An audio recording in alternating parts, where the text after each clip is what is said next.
I didn't discover my partner's past. All at once, I didn't discover my partner's past all at once.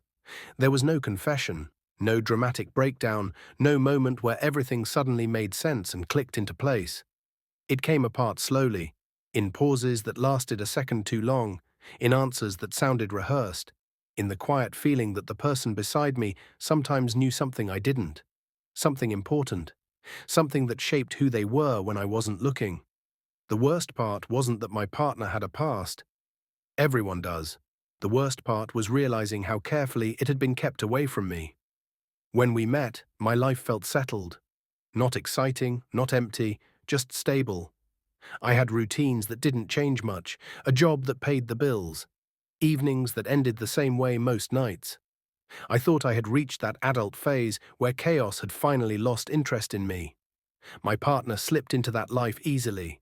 Calm, attentive, emotionally present in a way that felt rare and reassuring.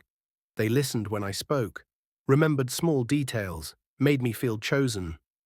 They didn't talk much about who they used to be, but I didn't question it.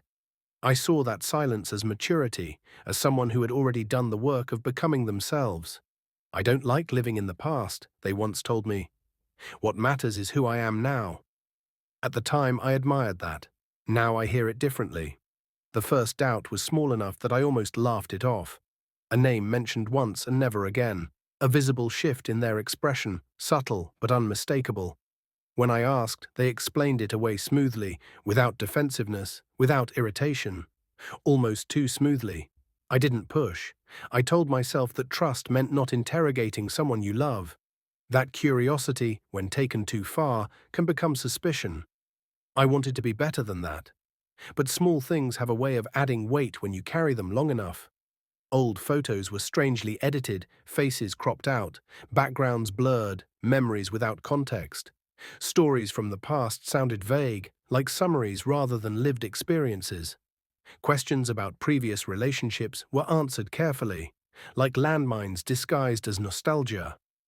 I began listening not just to what was said, but to what was avoided.